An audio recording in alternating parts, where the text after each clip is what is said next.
Folks, Black Star Network is here.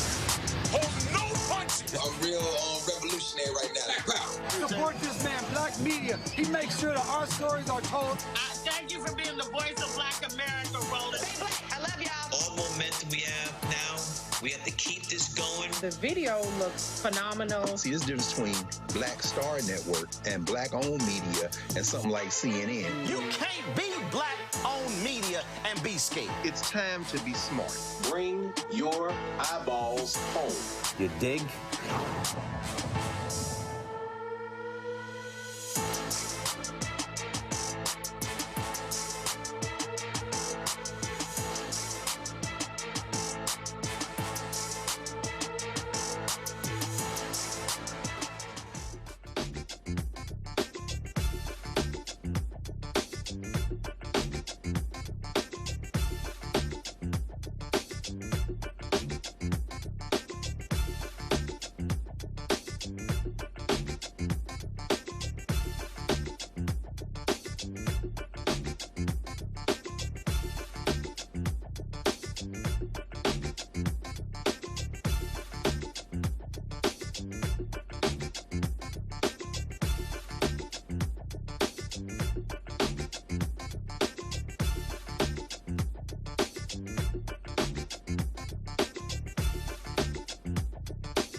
Today is Tuesday, March 10th, 2026. Coming up on Roland Martin Unfiltered, streaming live on the Black Star Network. A Black Republican in Virginia sends a misleading mailer to Black Virginia voters ahead of a crucial redistricting vote. We'll show you the flyer and give you his response.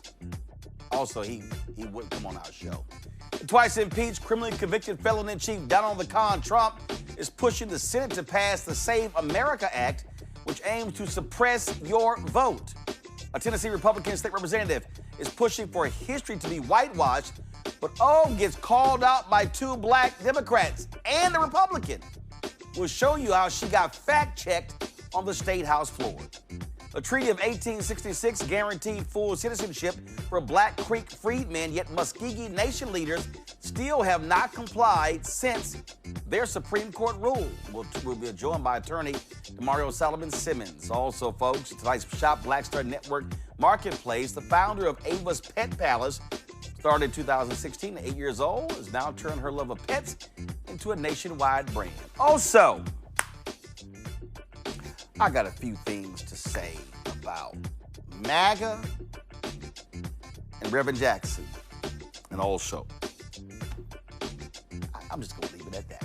It's time to bring the funk. I'm Roland Martin Unfiltered on the Black Star Network. Let's go. He's got whatever the miss, he's on it. Whatever it is, he's got the scoop, the fact, the find. And when it breaks, he's right on time and it's rolling. Best believe he's knowing. Putting it down from sports to news to politics. With entertainment just for kicks, he's rolling. Yeah, it's Uncle Roro, y'all. Yeah, it's Roland Martin, yeah. Rolling with Roland now. He's funk, he's fresh, he's real, the best, you know he's Roland Martin now.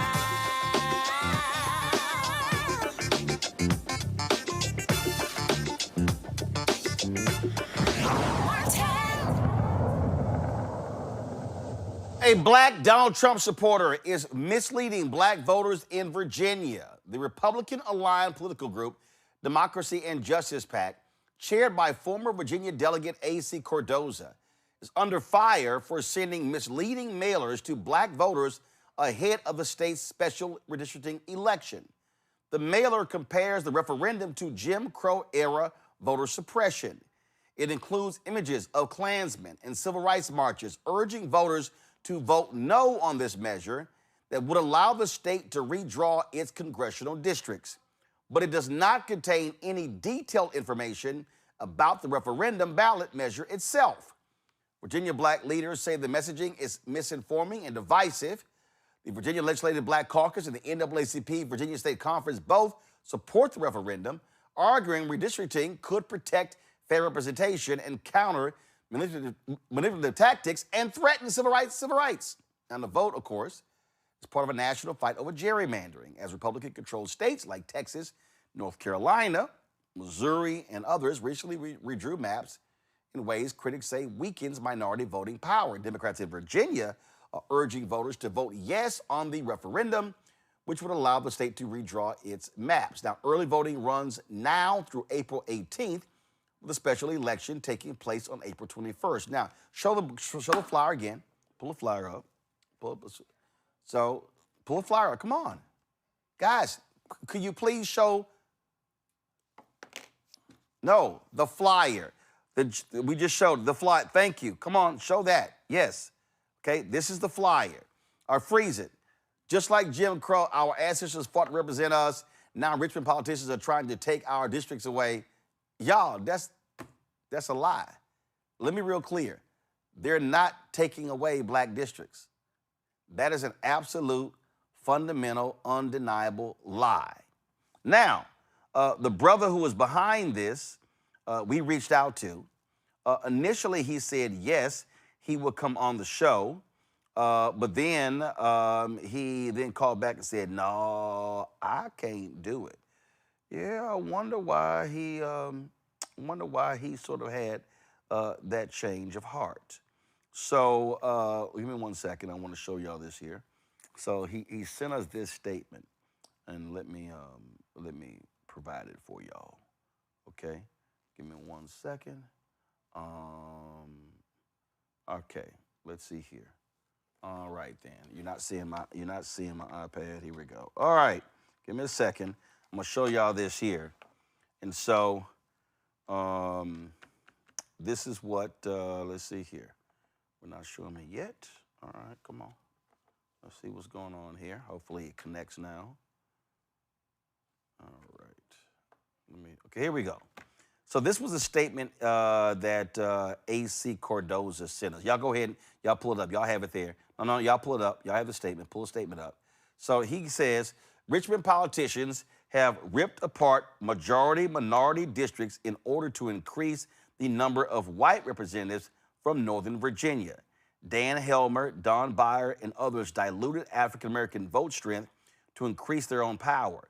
Plain and simple, some things never change. They help themselves, my community gets left behind. Okay, A.C. Cardoza, y'all, is lying. A.C., let me say this again. I need everybody in Virginia to understand, A.C. Cardoza is lying. Who was the force behind? Who was the force behind 10-1? You see what he's doing? He's trying to say two white men are behind this. This was one of the leaders right here, Louise Lucas. Fox News did a story on her, and this was her quote to them: "You all started, and we effing finished it." A.C. Cardoza is lying. He don't want to say that Louise Lucas, the Senate pro tem leader, is the one who led this in the Senate. What he also doesn't want to do is he also does not want to tell folk that the person in the House is Speaker Don Scott. Let me say it again. He doesn't want to do that. Y'all see what he's doing. He's trying to sit here and make it clear that he wants, this is the lie the Republicans are pushing. A.C. Cardoza is pushing the lie that it's white Republicans. No. Matter of fact, let me go ahead and play this for y'all. That was a meeting that took place, and this is the black Speaker of the House in Virginia, Don Scott, and the black Speaker pro tem in the Senate, Louise Lucas, coming out to address the media. the day before it passed the General Assembly. 2 black people are behind this. Listen.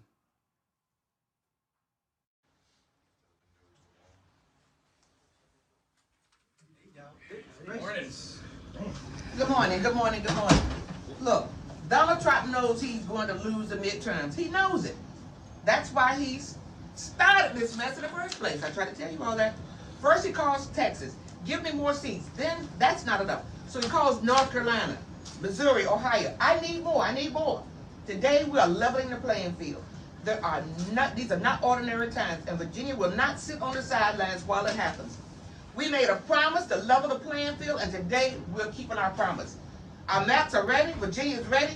We said 10-1, and we meant it.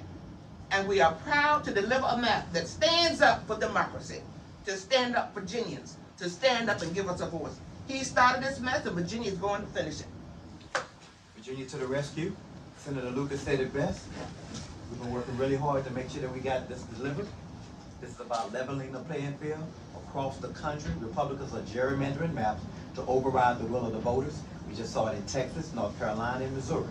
At Donald Trump's direction, they're manipulating election maps because they know they can't win on their agenda in 2026.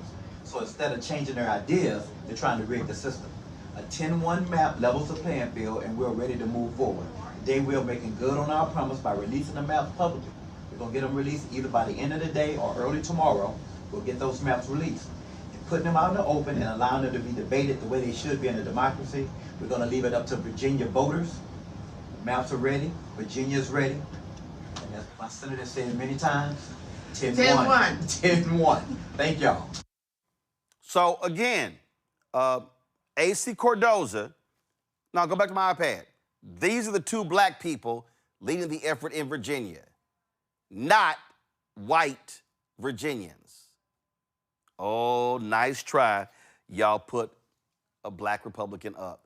Now, Cardoza, you're more than welcome to come on the show to discuss it.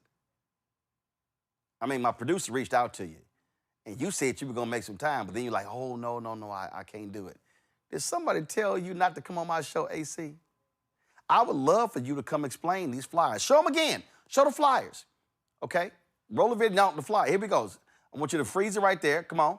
Now that's right there. Vote no and return your ballot to ensure your voice is heard. Y'all, this is a lie. This is how white Republicans pimp black Republicans to try to fool black people. This is nonsense. Now show the other one, y'all, because it's before this one. It's a video. Roll the video. Roll it. Freeze right there. Look at them. You freeze. Y'all see this here? Just like Jim Crow, they want to silence your voice. Vote no and return your ballot immediately to ensure your voice is heard. This is the lie that they are pushing in Virginia because they are afraid of Virginia doing this. Now let me remind y'all, the United States Supreme Court ruled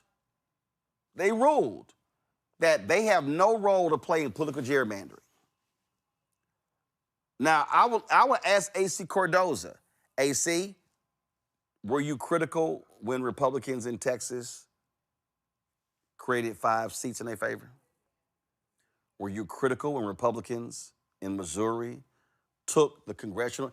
And see, AC, I'm going to give you the questions in advance. Since you care about minority representation, AC Cardoza, are you on the record criticizing white Republicans in Missouri for gerrymandering the seat of Congressman Emanuel Cleaver? I would ask you this, AC Cardoza, are you calling out white Republicans in North Carolina for gerrymandering the seat of CBC member Don Davis? Are you, AC Cardoza, calling out white Republicans in Texas for going from 4 black seats to 2 in Texas? I'm just curious.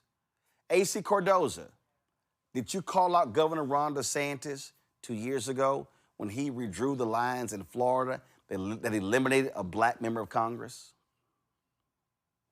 I'll wait. AC Cardoza, have you weighed in on the Louisiana versus Calais decision that could wipe out black representation all across the South? I'll wait. AC Cardoza, Have you called out the white Republican in Tarrant County who gerrymandered out the commissioner seat, a black commissioner, Elisa Simmons?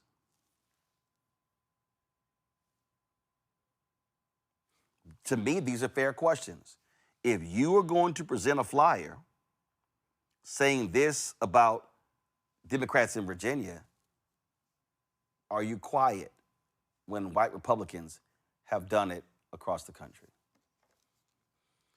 Dr. Mustafa Santiago Ali, former senior advisor for environmental justice at the EPA out of Washington, D.C., will be with us. And Randy Bryant, entrepreneur, author, speaker out of D.C. Dr. Larry J. Walker, associate professor, University of Central Florida out of Orlando.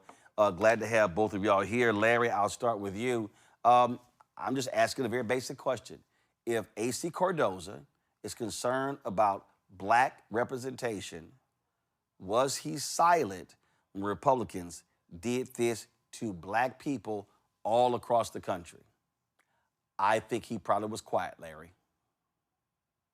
He was quiet as a church mouse.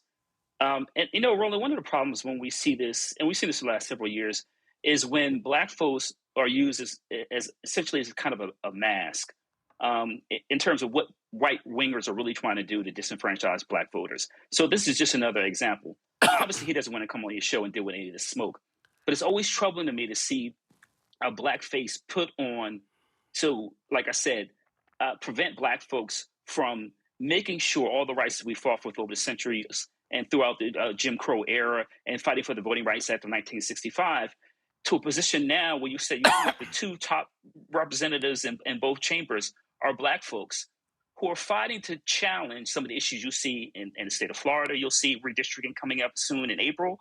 What we saw in Texas and some of the other states you identified. This is an all hands on deck situation. This is why Senator Lucas called out the leader in Maryland in terms of redistricting. This is not a game.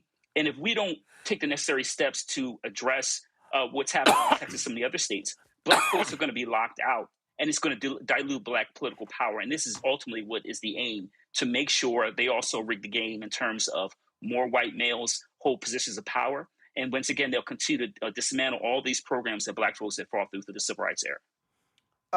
Again, this whole idea that, oh my God, it's these white folks. Matter of fact, I'm gonna go even further. Go to my iPad, Anthony. Randy, this is the House Majority Leader in Virginia. So the House Majority Leader in Virginia, black, Democrat. The Senate Pro Tem, Louise Lucas, black. The Speaker of the House in Virginia, Don Scott, black. But A.C. Cardoza wants to put a statement out saying, is white Democrats doing this? No, we got the facts over here. He's just doing the call and beckoning for obviously some white politicians. And that's unfortunate that he's willing to be used like that. We all know that tokens do get spent. And one thing is that black people, we know now that all skin folk ain't kin folk. We've learned that lesson. And so what I hope that we do is that we ensure that we do our research when we see a black person giving us some information. Because it's not always accurate and they're not always acting in our best regard. So it's important that we pay attention, that we do our own research. It's really sickening to me that he would use some images and parts of our history that he knows will trigger us to manipulate us into believing a lie and voting against our best interests. I mean, how low do you have to go? And what does he think that he's ultimately going to gain from it? Because again, we all know that tokens get spent. I want y'all to show it again. So, first of all, now pull up Cardoza first. So pull up Cardoza's statement first.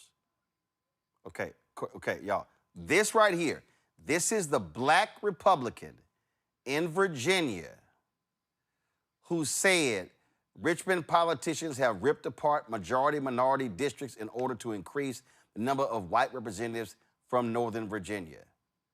And then he cites one member of Congress, one guy running, and he said to dilute African-American voter strength. Now, y'all, show the flyer. Show the flyer. Okay, this is the flyer. Our ancestors fought to represent us, all these black people. Now Richmond politicians are trying to take our districts away. That's a lie. Okay, show the second part of the flyer. Okay, so he wants them to vote no. Okay, so this is video of the flyer itself. Just like Jim Crow, they want to silence your voice. Now, let me explain to everybody who's watching. There are 4 African Americans on the Republican side in Congress. All of them will not be in Congress in January. Byron Donalds is running for governor. Burgess Owens is because they gerrymandered his seat in Utah. He's scared to run in that seat. Wesley Hunt ran for the United States Senate in Texas, came in 3rd in the Republican primary. He's gone. And 4th is John James. He's running for United States Senate in Michigan. He's going to lose, so he's going to be gone. So there will be 0 black Republicans in the House next year unless a black Republican wins in November. Here's why what A.C. Cardoza said is a lie. Pull his statement back up. I want to expose y'all to lie. He said Dan Helmer, Don Byron, and others diluted African-American vote strength to increase their own power. Let me explain to you why there's a lie. Okay, you can take that down. So what A.C. Cardoza is not telling black people in Virginia is that if Democrats gain control of the House, go to my iPad, these black people are going to be in power. These black people are going to be committee chairs. These black people are going to be subcommittee chairs. What he did not tell you is that in this black man from Virginia, Bobby Scott, if the Democrats could take control of the House, Bobby Scott will be back in charge of a key committee dealing with education. Why did HBCUs get $17 billion under Biden-Harris? Because Bobby Scott was the co-chair, was a subcommittee chair driving the money. Come on, go back to my iPad. The Homeland Security, that committee, that man right there, if he wins his primary, Benny Thompson, what the primary last night? Let me know what happened. Okay, he will be the chair of that committee. Danny Davis is retiring. Gregory Meeks, foreign relations, yep, he'll be the one in control of that. Then you have, again, I can go down here. Who's going to be, hold up, where's Maxine Waters? She will be in control of the House Financial Services Committee. So what A.C. Cardoza would not say is that black members of Congress will have more power if this happens. Black members of Congress will have power to get things done for black people. See, Mustafa, this is the whole shell game. White Republicans, y'all still have stuff? Okay. White Republicans put up a black Republican as their front to try to push the okie doke on black people. And the flyer he's putting out is a lie. It's a flat out lie. And so he wants MAGA to still be in charge. Black Virginians, let me remind y'all, it's MAGA that let Doge happen. And that cost Virginia hundreds of thousands of jobs. It's MAGA Republicans in the House that allowed Elon Musk to put his cuts in that actually hurt Virginia.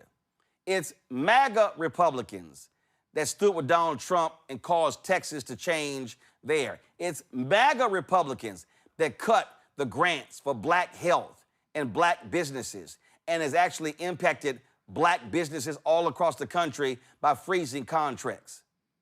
So A.C. Cardoza, if you care about black people, why don't you come on the only daily black news show in America that centers black people and come talk to black people about your flyer and explain to black people why your flyer isn't a lie. Because you know it's a lie.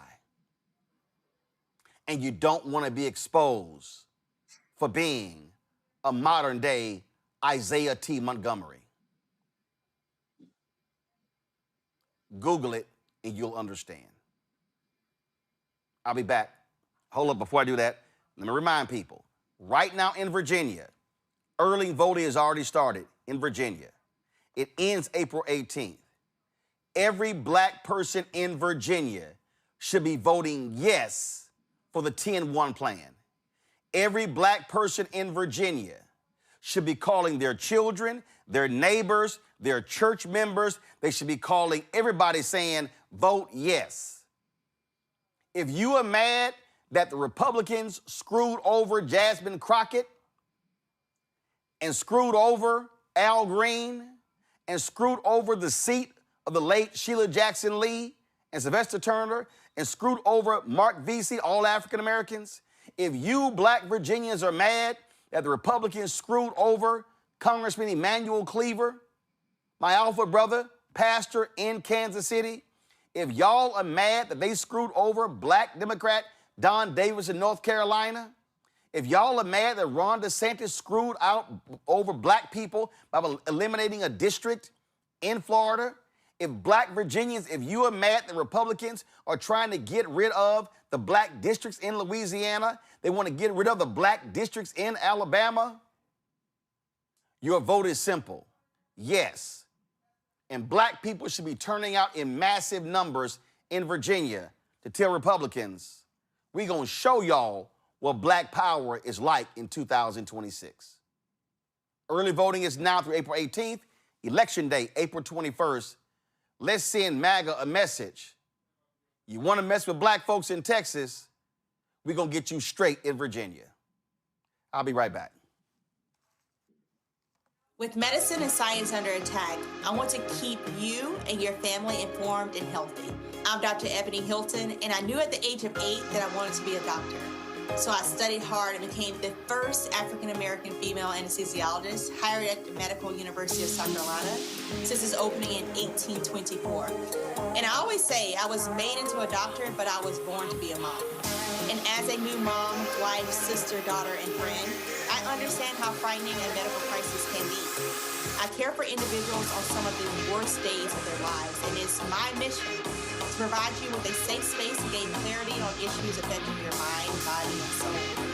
I recognize that there are health disparities, particularly as it pertains to race, and I want to help bridge the gap between you and your healthcare providers. Join me every Thursday for Second Opinion on the Black Star Network, where each week I'll invite experts from various medical fields to share the latest health news.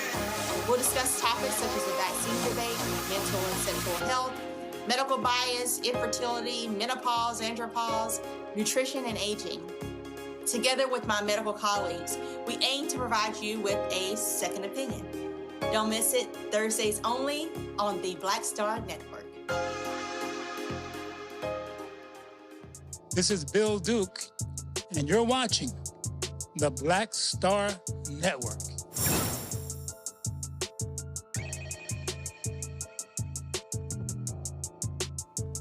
Looks like cities are taking notes from Chicago's approach to dealing with ICE. Baltimore City, Maryland, has passed the Safe Spaces and Communities Act. The bill ensures that local government and police departments will not function as extensions of federal immigration enforcement unless a judge issues a criminal warrant or court order. Mark Conway is the chair of Baltimore City's Public Safety Committee. He joins me right now. Mark, glad to have you here. So for folks who don't understand what this means, this being passed, what now happens with law enforcement in Baltimore City? I think first, we want to make it crystal clear that Baltimore should not be host to a concentration camp. This bill comes on the heels of notice that there were folks stuffed in the federal building downtown, and they were in really, really poor conditions, up to 37 folks in a single room. ICE is not your traditional law enforcement. They've been acting as secret police for a lawless president, and that's just completely unacceptable. I really believe ultimately that ICE should be abolished. They've lost the confidence of the people, but that's not the jurisdiction of the city council. What we can do, though, is we can decide not to cooperate with ICE in any way, shape, or form. That means if there is not a warrant signed by a judge, we won't be providing any access. If there isn't a warrant signed by a judge, we will not be providing any data. And if there's not a warrant by a judge, we are not going to be providing any support from our police department unless absolutely necessary. So I think, we want to make it crystal clear that as ICE continues to move through our cities across America, and Baltimore, we're saying no. And we want to be crystal clear that the activities that they're doing are actually making our communities more unsafe. Folks are afraid to call the police. We heard testimony from someone that explained that kids are afraid to go to school. And this is all happening while folks are doing what they're supposed to do. We heard from an asylum seeker that submitted some written testimony. They were afraid to speak in person, but they explained how they were coming in for a regular check-in. And ultimately, they were picked up by ICE and shipped from Baltimore to Texas. That's completely ridiculous. And all the while, we're hearing that the conditions in the detention center downtown are completely abysmal.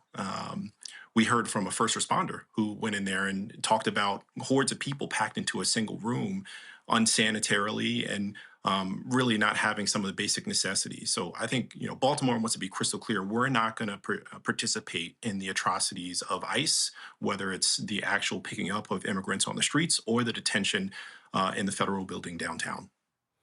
And a lot of people don't realize that when these feds come in, they literally are mistreating local city officials, local police, and others.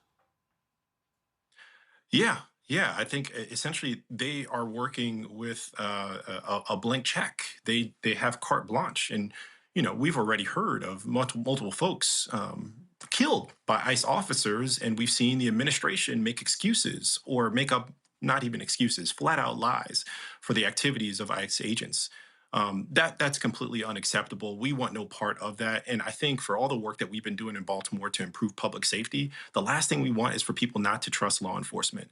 And if there's a belief that our police department is working in any way, shape, or form with ICE, we want to make it clear that is not the case. We don't want that to be the case, and we will not allow that by law, because we want to make sure that we continue to make the good progress that we're making in Baltimore. Absolutely. And so how are you going to respond when your critics, whether it's Larry Hogan or Donald Trump, anyone says, oh, Baltimore City, how dare you? You're being a sanctuary city.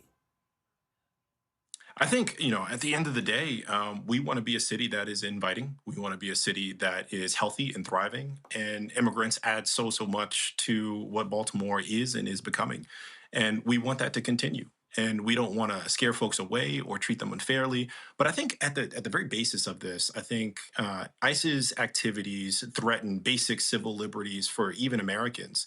They're acting in ways and violating people's rights in ways that we've really haven't seen any time in my lifetime. But we all know Black folks have gone through this for quite some time. And here we are now seeing it again and being perpetrated on immigrants across our country. And in Baltimore, we've made so much progress. Why would we take the risk of ruining the relationship between our police department, our city agencies, our communities, and our law enforcement because of the atrocities of ICE? We don't want any part of that. We won't tolerate it, and we will do everything in our power to step away from it and to prevent it from happening. All right, then. Well, look, we certainly appreciate you joining us on the show. Thanks a lot. Appreciate you, brother, and I like your shirt. Oh, of course. Well, we got Mustafa and Larry, two of the alphas on the show. So that's how we roll on this show. We're everywhere, man. We're everywhere. All right. I appreciate it. Thanks a bunch. All right, folks. We come back. We're going to talk about Donald Trump and the SAVE Act, which is actually the Trash Act. And we'll break it down for you. Hey, folks, don't forget to support the work that we do. Join our Bring the Funk fan club. Please support us. The goal is to get 20,000 of our fans contributing on average $50 each a year, $4.19 a month, 13 cents a day. That supports this show and the 5 other shows here on the Black Star Network. If you want to support us via Cash App, use the Stripe QR code. You see it right here. That's also for credit cards. Checks and money order. Make it payable to P.O. Box 571. First of all, make it payable to Roland Martin Unfiltered. P.O. Box 57196, Washington, D.C. 2003 7-0196. PayPal's R Martin Unfiltered, Venmo RM Unfiltered, Zelle Roland at RolandSMartin.com, Roland at RolandMartinUnfiltered.com. We'll be right back.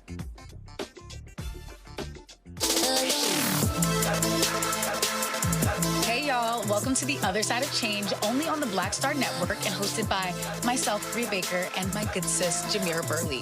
We are just two millennial women tackling everything at the intersection of politics, gender, and pop culture. And we don't just settle for commentary. This is about solution-driven dialogue to get us to the world as it could be and not just as it is. Watch us on the Black Star Network, so tune in to The Other Side of Change.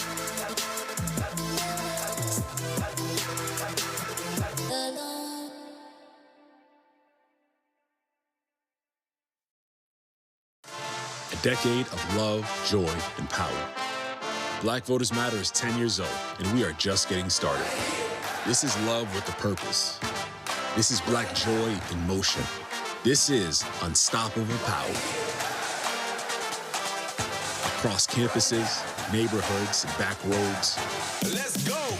We show up, not just to vote, but to be seen, to be heard, to belong. We ride together, we organize together. We remind each other that our voices matter, because they always have. Black Voters Matter is about more than ballots. It's about housing and healthcare, clean water and living wages, education, reproductive freedom, and dignity. It's about turning pain into action, turning belief into movement, turning community into power. We don't wait to be invited. We bring the energy. We bring the love. We bring the people. Because when Black communities come together, we don't just survive, we thrive. This is how change happens. This is how history moves. We organize, we build, we win. What's happening? This is your man, Motown recording artist Kim. You are watching the Black Star Network.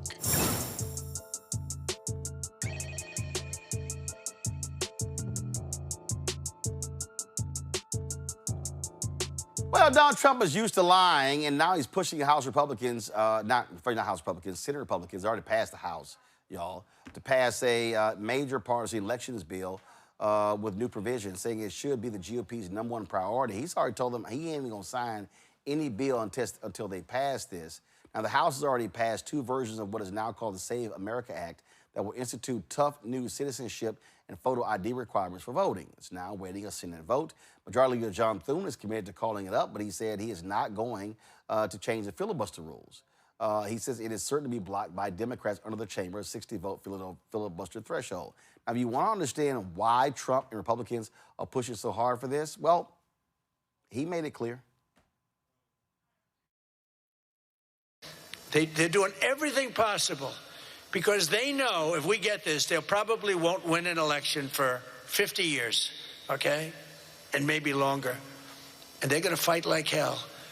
But boy, do they get killed. Because even the Democrats, you saw the numbers today, Democrats voted 86% that this stuff should be passed. The Democrats. With Republicans, you're at 98%. But Democrats are at 86%, except for the people that run the Democrat Party, because they want to try and win elections illegally. It's the only reason you vote against voter ID is because you want to cheat. There's no other reason. They come up with reasons. They say, it's racist. That's their #1, racist. Then you have to explain it, and they're just sitting there mumbling. They can't explain it. Now, he's lying. He's lying. And they need Democrats to vote for him. They need 60 votes. Here is Republican Senate Majority Leader John Thune. Listen.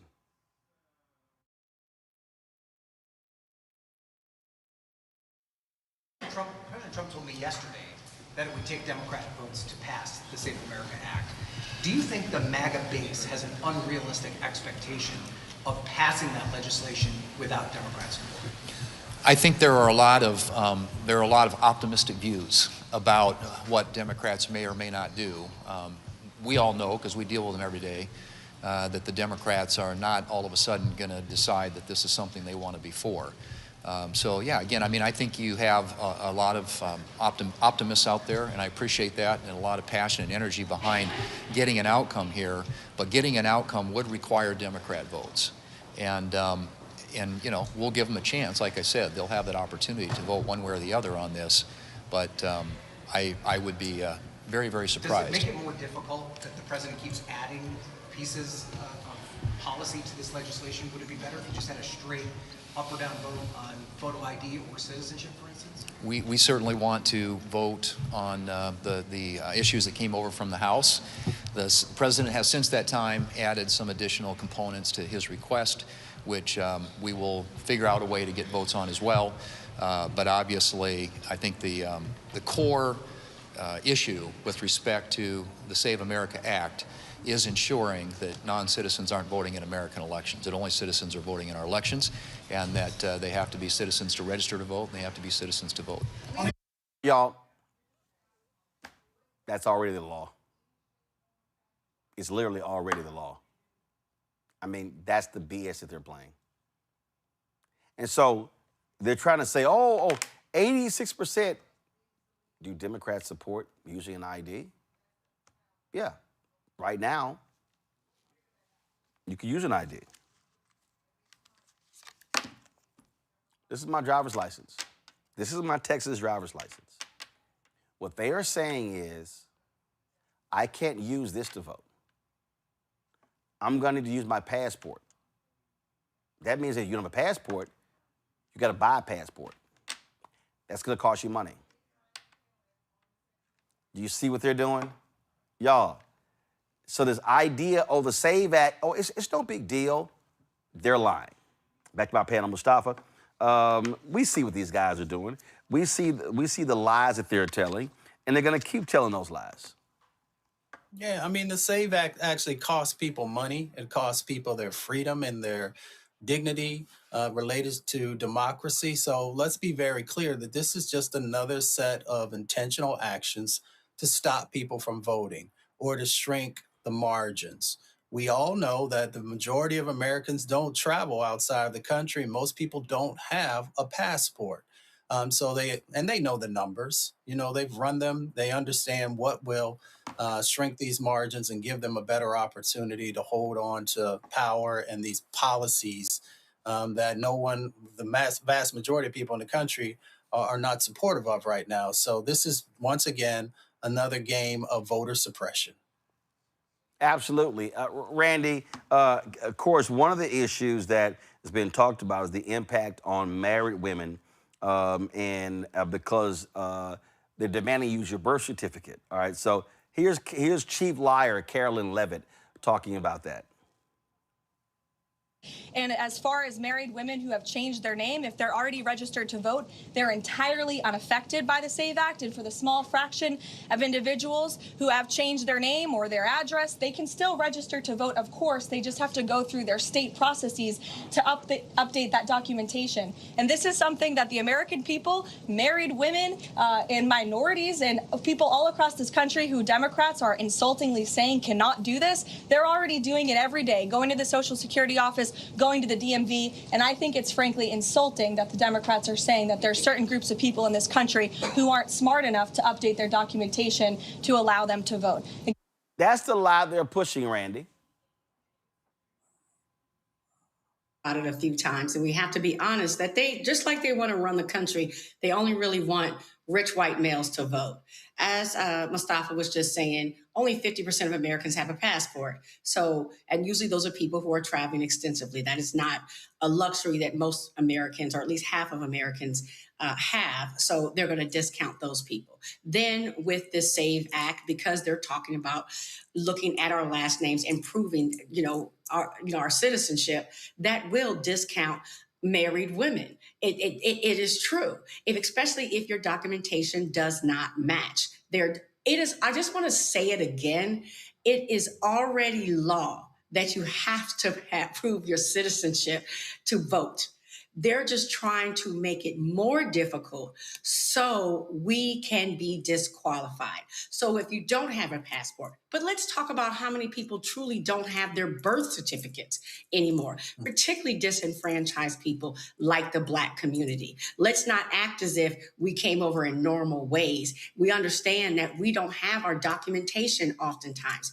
They want to make it so difficult for us to be able to get to the polls because they know, quite the opposite of what Trump said, that if we continue to do things the right way, the fair way, to ensure that we have a democracy, to ensure that everybody who wants to vote gets to vote without hassle, they cannot win.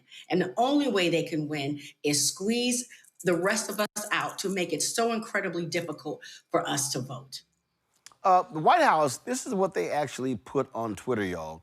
The Save America Act. Number one, all voters must show voter ID. All voters must show proof of citizenship in order to vote. No mail-in ballots except for illness, disability, military, or travel. No men and women's sports. No transgender mutilation surgery for children. First of all, I don't know what the hell 4 and 5 have to do with voting. But Larry, number 3 right there. This is why people don't understand why you got to pay attention to everything. They want to outlaw mail-in balloting. That's the whole deal. So this is not just a voter ID bill. So guess what? Democrats should be opposed to this. This is not just about voter ID. And Roland, if you notice, no one mentioned mail-in balloting. Well, President Trump has talked about it a lot. He's railed against it consistently. But no one else in those press conferences mentioned it. And what's really interesting about this is that, asking someone like myself, and other folks on this panel who come from enslaved Africans to essentially vote for more literacy tests or grandfather clauses or anything else during the Jim Crow, relative to the Jim Crow era, so that make it more difficult for us to vote, Black women and Black men, is absolutely ridiculous. Roland, this is white supremacy. This is also misinformation as it relates to Donald Trump losing an election against Biden. So they can take and consolidate more power to make sure that white men could hold power, the presidency, the House, the Senate, state level, et cetera, and decrease, once again, dilute Black and other minoritized individuals from voting. If this bill, and look, it doesn't look like it's going to pass the Senate, but folks need to continue to call the U.S. Senator to make sure their voices are heard. Because if they're able to pass this, it is game over as it relates to our democracy. And so we have to stand steadfast. We cannot let this bill come out of the Senate.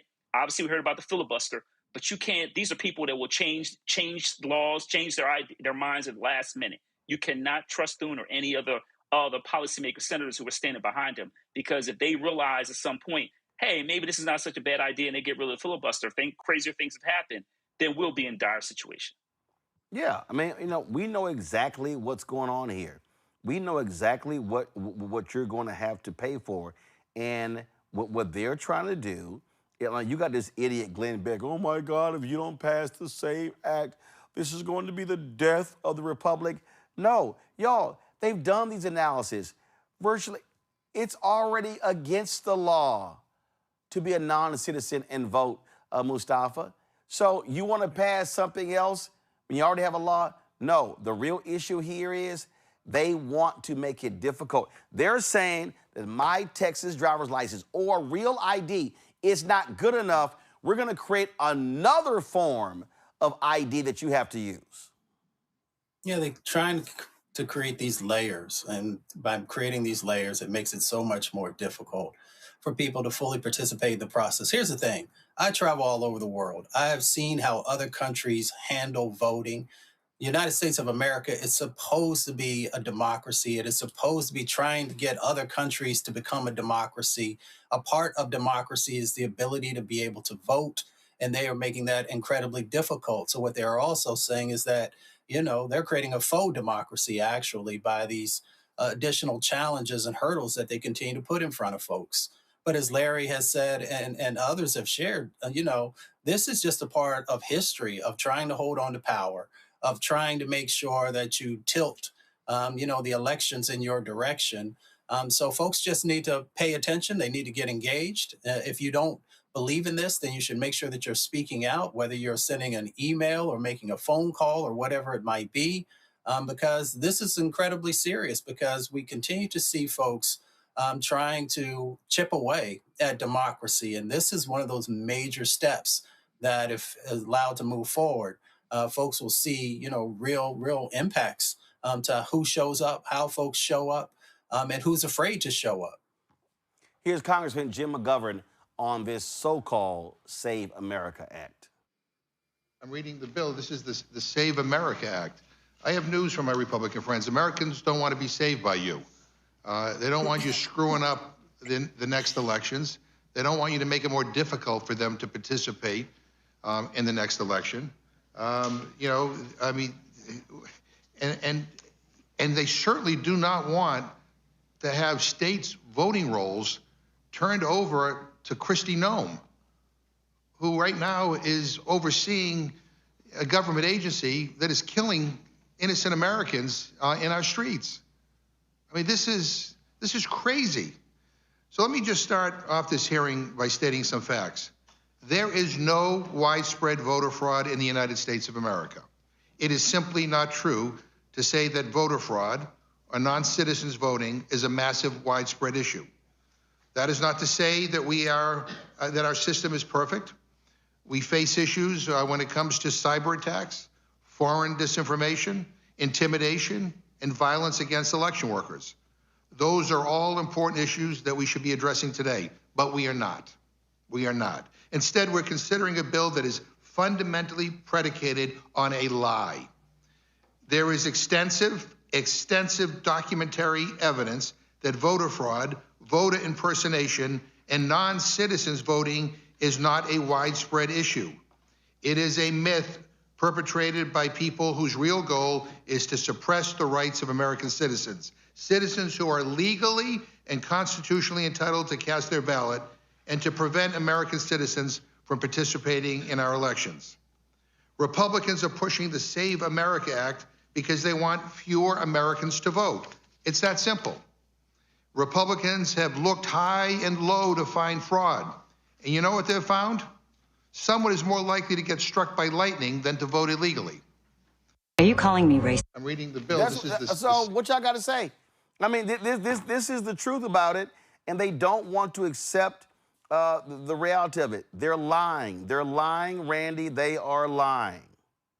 I was reading an article, and they said that they spent a lot of money combing through the voting registrations and histories in, I think it was Iowa. And they looked at 2 million votes, and they found one person who voted illegally that was not a citizen. One. It is not a problem that we're facing in the United States. They're not trying to create a solution for the problem of non-citizens voting. They're trying to create a solution to them not being able to win if everyone has the right to vote and it's of ease to vote. Particularly with this mail-in voting, they know how much. What they do now is they make it very difficult for many of us to get to our polling places. They know that it's difficult, particularly for our elderly. And they know Black folks, our elders, are going to vote. If they don't do anything else, they're going to vote. So mail-in voting has been a godsend to us. And they want to make it where not only are we going to shut down places for you to vote, we're also going to make it where you cannot mail in your votes. So again, this is all about suppressing our votes and suppressing our voices. Yeah, this ain't that hard to understand, Larry. Again, we know the game that they're trying to play. They keep saying, nothing wrong with ID, nothing wrong with ID. And I saw one of the CNN guy, their polling guy, he was on here and he was like, I mean, oh my God, this is hugely popular among the American people. People understand ID. Democrats are not saying, hey, forget that, forget IDs. But folk got to understand the game they're playing. They're simply trying to use it against people. That's what they're trying to do. In fact, this is former Speaker Nancy Pelosi talking about this and explaining what this bill will do. Violence in our own country is something that is absolutely not to be allowed. Now, if there's some particular reason, there's one thing. But for Tulsi Gabbard to be looking into elections is really not right. It's not lawful. It's not right. But that doesn't seem to ever bother the president. But you know what? We don't agonize, we organize. And we have litigation, we have lawyering in addition to in the courts, but at polling places and the rest. We have legislation, and we're going to fight him on the SAVE Act or for the voter ID. It's just not right. And there are many Republicans in the country who know it's not right because it's inconvenient for them as well as it is for married women in the country. You don't have your birth name on your voter file. That's a problem. Well, we need no need to go into all of the problems with it, except to say it's a problem. We're dealing with it, and the president. I'm really, people are concerned. Is he going to send in ICE and the National Guard, the this, the that? Don't put anything past him, as we saw on January 6th when the President of the United States personally incited an insurrection in our country. He's capable of any bad thing. But the fact is now this is well heralded that he wants to do this. Again, I say it, we don't agonize, we organize, we fight in the courts, we fight in the court of public opinion, and we fight in the Congress of the United States against what he's trying to do. They want to create a whole new system, Larry. That's what they want to do. Larry, you're on mute. Can you hear me now? Yes. Okay. Yeah. So, this is the thing, Roland. Folks, if your white folks are watching this, they need to understand that this is going to impact them too. It's not going to just impact Black folks or other minoritized groups. So it needs to be really clearly explained to folks that this is bad for democracy in general. And we know disproportionately this is going to impact, like I said, Black and other groups. But this bill, we cannot return back to the Jim Crow policies. Black folks, our family members have lived through this. This is Jim Crow 0.20. And we have to stand strong and make sure, like I said, call your U.S. Senator, but we cannot allow this bill to pass the Senate. Absolutely, folks. Defeat the so-called Save America Act. All right, going to a break. We come back. We're going to talk about what's happening with Black Creeks. Also, MAGA. Y'all don't care about Reverend Jackson, so why y'all sitting here trying to front? I'll break it all down for y'all as well. Folks, you're watching Roland Martin Unfiltered on the Black Star Network. Back in a moment. With medicine and science under attack, I want to keep you and your family informed and healthy. I'm Dr. Ebony Hilton, and I knew at the age of 8 that I wanted to be a doctor. So I studied hard and became the first African-American female anesthesiologist hired at the Medical University of South Carolina since its opening in 1824. And I always say I was made into a doctor, but I was born to be a mom. And as a new mom, wife, sister, daughter, and friend, I understand how frightening a medical crisis can be. I care for individuals on some of the worst days of their lives, and it's my mission to provide you with a safe space to gain clarity on issues affecting your mind, body, and soul.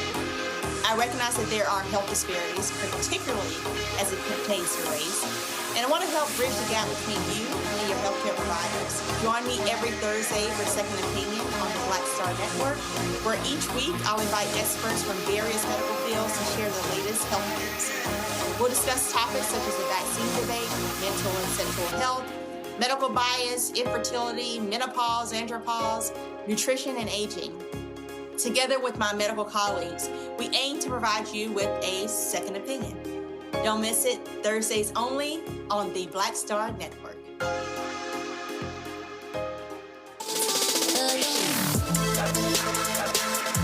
Hey y'all, welcome to The Other Side of Change, only on the Black Star Network and hosted by myself, Bria Baker, and my good sis, Jamira Burley.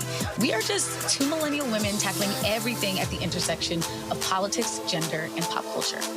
And we don't just settle for commentary. This is about solution-driven dialogue to get us to the world as it could be and not just as it is. Watch us on the Black Star Network, so tune in to The Other Side of Change.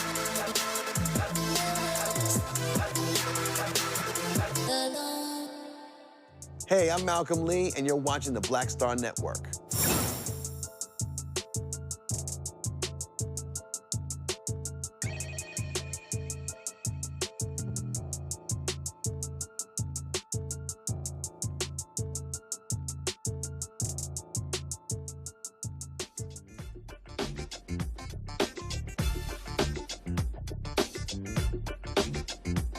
All right, folks, we've been covering this story for quite some time, and that is what's happening with the Black Creek in Oklahoma.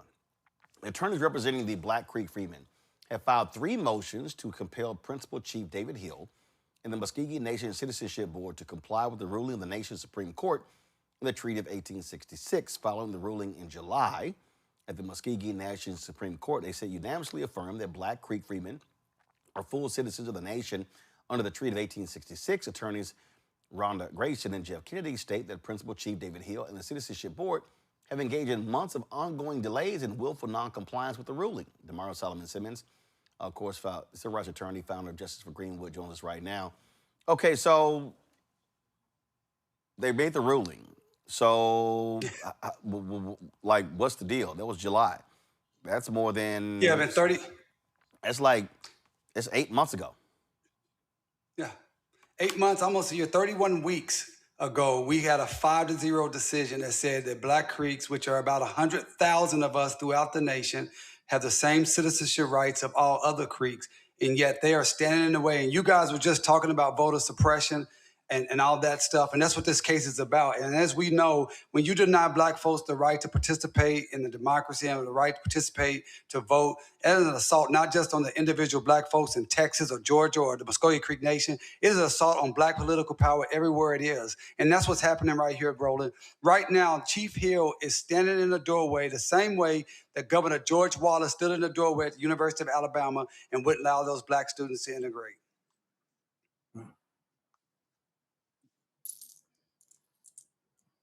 What's the holdup? What the hell's the holdup?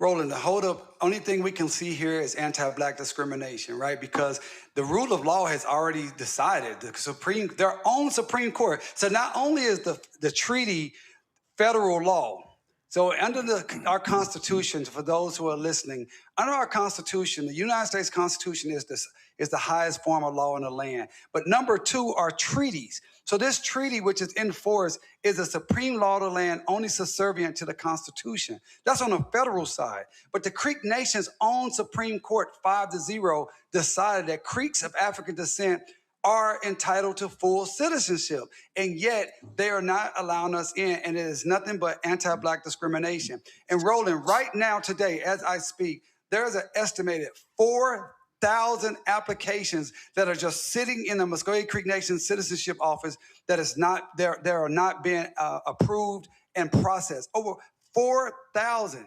And the government GAO office told us back in December that they estimate, just from a federal level and conservative estimates that there are 47 to 117,000 Black Creeks throughout the country. So we're talking about a substantial amount of individuals who are not getting the opportunity to vote, who are not getting the opportunity to have access to benefits, and also are being denied their heritage and who they actually are. So, I mean, what next? I mean, how do you force him to comply? Well, we have a two-pronged strategy. One, we have filed with the Muscogee Creek Nation Supreme Court, asking the court to do 2 things. Number 1, to sanction or file in contempt Chief David Hill and the Citizenship Board for ignoring their order. That's number 1. And then number 2, for them to postpone, or we filed a preliminary injunction for them to stop the election that is coming up on May 30th unless and until Black Creeks are allowed to become citizens. This is an affront to the rule of law. This is absurd that you can have actual elections and not have citizens be able to vote. And thirdly, we want our citizens' applications to be processed immediately. This needs to start today. We have people that have been waiting literally their whole life trying to get their citizenship process, and they're just dragging their feet. Now, if the Muscogee Creek Nation Supreme Court does not rule, we have no choice but to go to the federal courts, which we will do, but that is not what we want to do. We feel like this should be decided within our own Supreme Court nation of the Creek Nation. Well, always some legal maneuvering that's necessary. So, Damario, keep us abreast of what happens. I will, and Roland, if I could just say, people, I want everyone to understand that without the Black Creeks, there is no Greenwood, there is no Black Wall Street. The Black Creeks were the co-founders of Black Wall Street. So justice for Greenwood is justice for the Black Creeks. And we're not talking about being part of a club or association or nonprofit. This is an independent government that is discriminating, that Black folks should be a part of and have an opportunity to participate in. All right. We appreciate it, man. Thanks a lot. Thank you, Roland. Peace. Folks, white Republicans in Tennessee are absolutely nuts. Tennessee State Representative Justin Pearson needed to fact-check Representative Michelle Renault after she used the Bible to literally justify the founding fathers being slave owners. They shouldn't be judged because slavery was normalized during their time. Here is the verbal lashing she received from a descendant of a slave. Representative Renault. Thank you for the question. As far as our founding fathers and those that owned slavery, it is important not to dilute history. We need to understand and know what that is so that we don't repeat those mistakes. But the Bible also says that we will be judged in the time of our culture. And at that time, it was a common practice. Not saying that's right or wrong. The Bible actually does instruct those who do own slaves on how to treat them and to treat them fairly and kindly. But our founding fathers definitely believe that all men were created equal, and it was those beliefs that moved us from the position of slavery to where we are today. So this particular legislation does not advocate to teach those things. I think we have many other pieces of civic education that likely does include that, but this intention for this legislation is for that to not necessarily be included. Representative Pearson. It is nearly unconscionable to believe that you just articulated the theological vision of enslavers in this Capitol in the year 2026 as though it was okay. Because here's your problem. The Bible, which was written in many different iterations, but is articulating a time of thousands of years ago, was used as justification for enslavement that happened thousands of years later, 400 years ago in our country. And so even if you're trying to articulate, as you are incorrectly, that the Bible was somehow giving permission to slavery, that would have been in the era in which it was happening. It wouldn't be used as a theological justification just 400 years ago in our nation's history. But what is worse, and what is deeply disturbing by what you have just said is not how you are saying, and that was wrong or immoral. There is no question that slavery was immoral.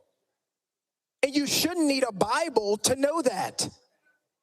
And there were always people who were antithetical to the antebellum South's iteration of chattel slavery. The people who were enslaved, who were kidnapped from the continent of Africa and brought here against their will. And I am a Christian, and I am a 7th-generation Tennessean. I have read the Bible from front to back. And the stories about love, about who Christ is, about loving thy neighbor and loving God is what we are told to profess. So anyone who misused the Bible to enslave people, misused the Bible to keep people in bondage, they were wrong then as you are wrong now.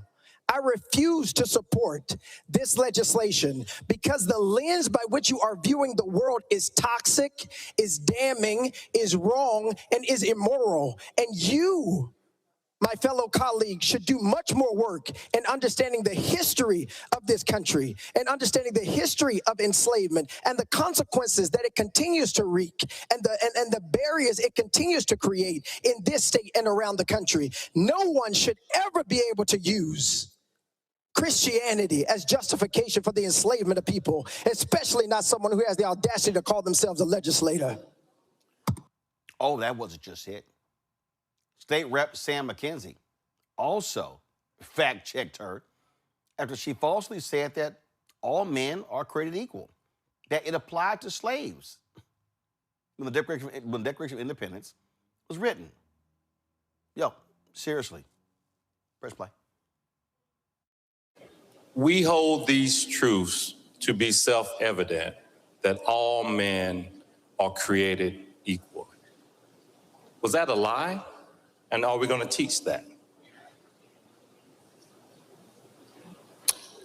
Representative Renault. No, that is not a lie, and it's that the founders believed that so much that they put that into our founding documents. At the time, and you'll remember history, that it took many hundreds of years to be able to rectify what our culture at that time. But putting those words into the documents is what allowed us to move forward. And unfortunately, it inched. It wasn't an immediate change, but those words ring true still today. And it's the progress that we have made as a culture and the values that America was founded on have allowed us to move forward and to be able to recognize that all men are created equal. Representative McKenzie. Thank you, Mr. Speaker. I'm a black man, and the person that had me during those times was a black man. When historically accurate, not cultures and evolution and how things evolved, but historically accurate, that was a lie. My forefather was not treated equally, was not considered to be a man. So for you to say we're going to have this historically accurate teaching and not teach that is just flat wrong. Historically accurately means when they put pen to paper, they said all.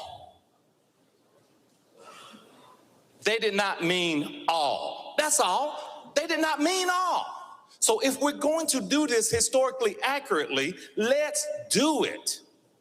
If we're not, if we're going to be able to pick and choose, then that's not the way we should teach.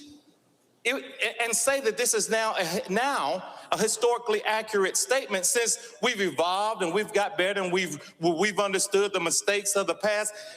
The mistakes of the past says that my predecessor was not a man. So this is a lie. I love this country. I love the fact that our forefathers created, as Winston Churchill said, you know, democracy is horrible, but all of them the worst. All of them, the rest of them are worse. And I'm grossly paraphrasing that. But again, so that's not where I'm coming from. We have to accept that as African Americans that we were enslaved. We have to accept that, and we have to move on, and we have to make things better for us and the next generation. But for you to come here and say that we're going to teach something, we're going to now in 2026 teach something that's historically accurate, and it doesn't touch on that. And you say that these are one of the things that we're going to teach. So we're going to ignore that whole piece. But we're going to focus on where other people might have been from a religious standpoint because of a statement that they made here or there. You're not going to be able to prove that they were an active member of a church for a lot of them. You will not be able to prove that historically, because several of them probably had some things that they put in pen to paper that talked about their faith. But historically, you're not going to do that. But here we are having this conversation, and you're ignoring this gaping hole in the creation of our great country. I've got a problem with that. This is just flat out not, it's not the way to teach historically accurate information. Either you teach it all, or we just move on and say that this time, these documents are great documents. These are great documents that we want all our children to understand. But to say because some people have said that some of these were atheists, some of them not, we'll deal with that, but we're not going to deal with the gaping hole is wrong. You know, and my question to you is, on a whole different level, how many of the forefathers that signed these documents were immigrants, were first generation United States eventual citizens? Representative Renaud. First, to address your question about the factualness of the documents, if you would like to sponsor legislation to teach the aspects of slavery, I certainly would support you in that. But this legislation specifically is to teach the meaning of what the founders meant about our rights coming from our creator and not government, and then to dispel the myth that many of our founding fathers were, in fact, not atheist or deist. Even Benjamin Franklin was raised Presbyterian. He's known as our most secular founding father. He was perhaps religiously unorthodox, but he affirmed his belief in a providence. So when I said the legislation says moral belief, it is addressing moral belief in that regard, that maybe he didn't claim a certain denomination or religion, but he did in fact affirm a belief in providence, as many of his documents did state. There are among the 39 signers of the Constitution, a majority of them were Anglican and Episcopalian. But we had other Presbyterian, Congregationalists, Quakers, Methodists, one Catholic. But even those that were deist-leaning did affirm or acknowledge providence, which we associate with the Creator. Y'all, even a Republican, William Lambert, had to say, girl, sit your ass down.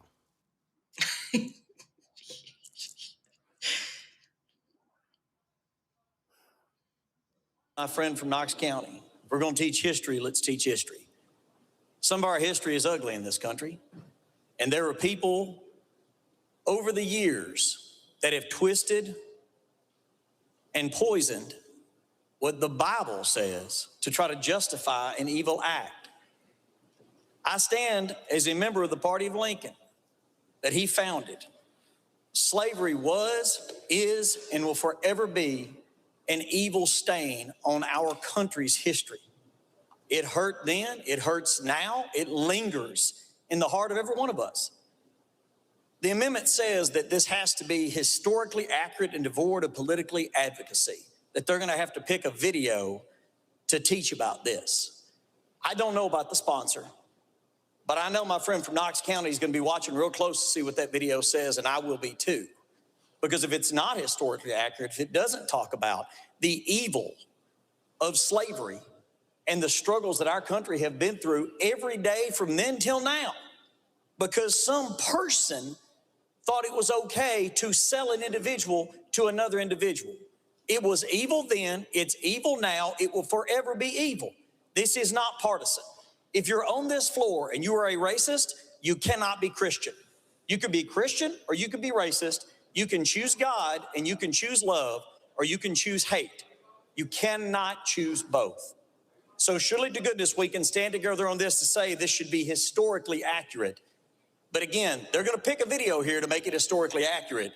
I certainly hope that they show the good, the bad, the ugly, the evil and the right as we move past that dark time, but remember it accurately. One Republican with some common sense. Larry, these white folks are so desperate to rewrite history. They really want his story. And they are mad that we actually know how to read today. Yeah, I watched this conversation a few times last night because I'm completely dumbfounded by her rationale. And look, I get that she's a religious conservative, and that's fine. But Dr. King warned us about this kind of Christian. And theologians, Black theologians since then have warned us about these kinds of Christians who will use the Bible as a way to assert that, enslaved Africans, our ancestors, that this is just part of the way things were.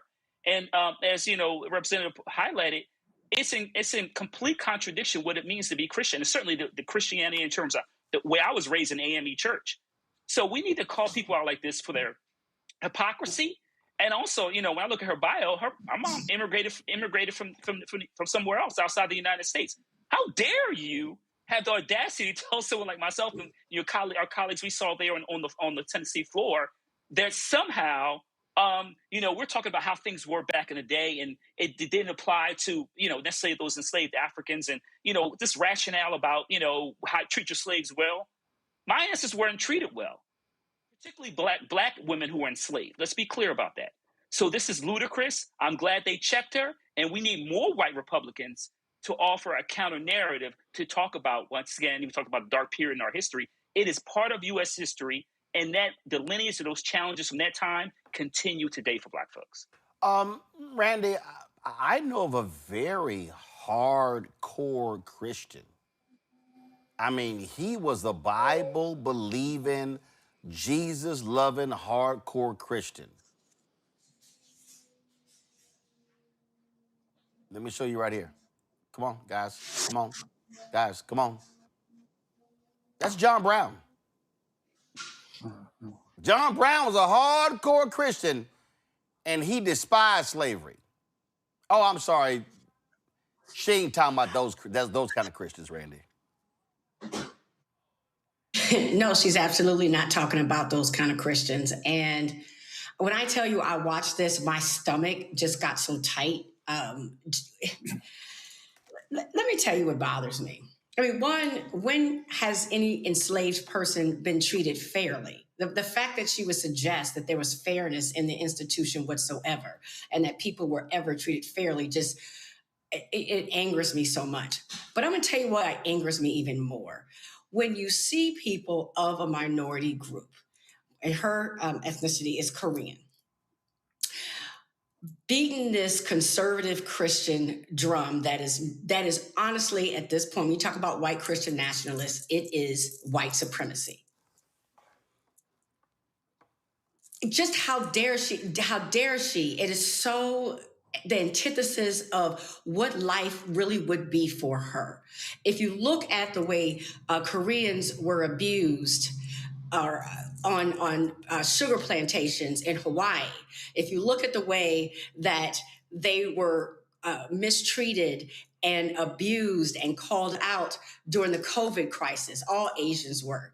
If you look at the way that they have been relegated, oftentimes in this country still, just to work in sweatshops and in the laundry servicing businesses, they have not been treated well in this country. So the idea that she is beating this Christian drum as if she is part of this white supremacy ideal is so insane to me, because it's not even true for her. So for her to try to justify what's happened to enslaved Africans here, and that she has feels no connection considering her people's history, just shows that she's trying so hard to be accepted into a club, the club of white supremacy, in which she will never be accepted. And her people have never been accepted. It infuriates me, Roland. It absolutely infuriates me. Mustafa? I mean, just building on what Randy just shared, I have this quote that says, those who have been oppressed often become the oppressors. And you see that lots of times with folks who are, coming to this country and they figure, well, if I side with these other folks who seem to have some modicum of power, then I'll be in a better position. It never works out that way, or rarely does. But oftentimes people who have been through oppression become, some of the most virulent oppressors. The other thing is that, reading is fundamental. I see so many of these politicians who I'm like, have you ever opened a book? Have you ever studied history? If they did, they would remember in 1802, Thomas Jefferson actually wrote a letter to another religious organization talking about making sure that there was a strong wall between the church and the state. So when you hear people talking about, the separation of church and state, of course, you can go back to the First Amendment and some other types of things. But whether you want to talk about the founders or others, they understood, that there needed to be this bright line between the two, because they saw historically what happened when that wasn't the case. Now, when you have these individuals who want to hold on to history and try and bring that forward in 2026, then that in itself is a problem, because archaic rules and archaic ways of looking at things never bring any value to a time when things should evolve, when people should be more respected, when we should make sure that equity is a part of a process, and also understanding the impacts, whether it's slavery, Jim Crow, or a number of other types of things that have had devastating impacts for communities. So you should just have enough cultural competency to understand, one, that you shouldn't go there, but there should be a deeper set of understanding that's inside of you as a lawmaker, that you should have a broader perspective that is not going to be hurtful to individuals and will actually help our country to move forward and to heal. And if you don't do that, then you get what you saw. Absolutely. Hey, folks, by the way, you may have heard this news. A Trump racist has pulled his name out of a nomination because even Republicans are like, yeah, you're a little too racist for us. Now, y'all got to understand, if you a little too racist for today's Republican Party, then your ass is a racist.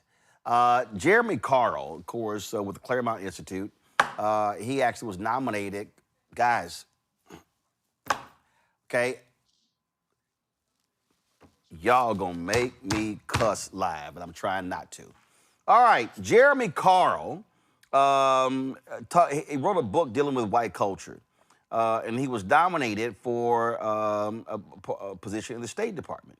And so, y'all, he made his comments about white identity, and he said that, look, I mean, the reality is, white people, we got a role to play, and we're losing our identity in this country. So so civil rights groups, labor groups opposed him as well. And his book was called The Unprotected Class: How Anti-White Racism is Tearing America Apart. He said that white people face persistent discrimination and that their identity was being erased from American history. So he posted this statement on social media. Unfortunately, for senior positions such as this one, support of the President and Secretary of State is very important, but not sufficient. What that means is the Senate has to confirm or deny. We also needed the unanimous support of every GOP senator on the Committee on Foreign Relations, given the unanimous opposition of Senate Democrats to my candidacy. And unfortunately, at this time, this unanimous support was not forthcoming because even Republicans were like, dog, you're a little too racist. You're too racist. But this is what we're dealing with. Mustafa, this is what we're facing. Donald Trump leads people who believe in white supremacy, white nationalism. This guy claimed, I'm not a white nationalist. I'm not a white nationalist. But he also got ripped because he was on a podcast where he agreed with the host who assailed Jews for, quote, claiming special victim status after the Holocaust and saying that, quote, Hitler's always the convenient kind of bad example. 'Cause he is. I mean, come on now. I mean, Hitler was evil. There's no way around it. And here's the thing also. This administration often hires people based upon, who they are, what they stand for, and what their claim to fame is. This individual's claim to fame was actually writing a book about hate, writing a book about the erasure that isn't happening of white folks, right? The other part of it is that, if folks had been doing the right thing in this country, had actually been, showing love and compassion and pulling people together and honoring individuals and lifting them up, then, folks wouldn't see you who you truly are. I mean, history is history.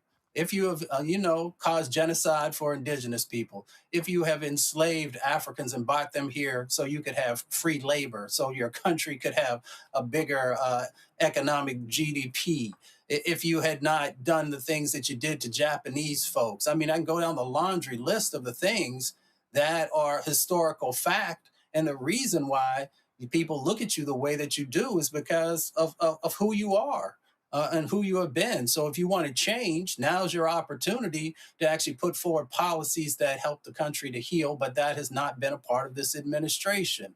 This administration loves individuals who like chaos, who like hate, who want to make sure they can hold all the power. And of course, the power is tied to resources, and that's just the reality. So if you want something different, then you have to change. And they're just not interested in it because, right now they hold this small amount of power for this short amount of time. Let me say that again, for the short amount of time, if people actually get out and vote, and we can change the dynamics. So if we can have a country, that honors everyone, but you've got to do the work. And people just don't want to do the work. They always want to take shortcuts. They want to do the easy thing. And hate is easy, but hate also has a huge cost, both in the moment and as you move forward.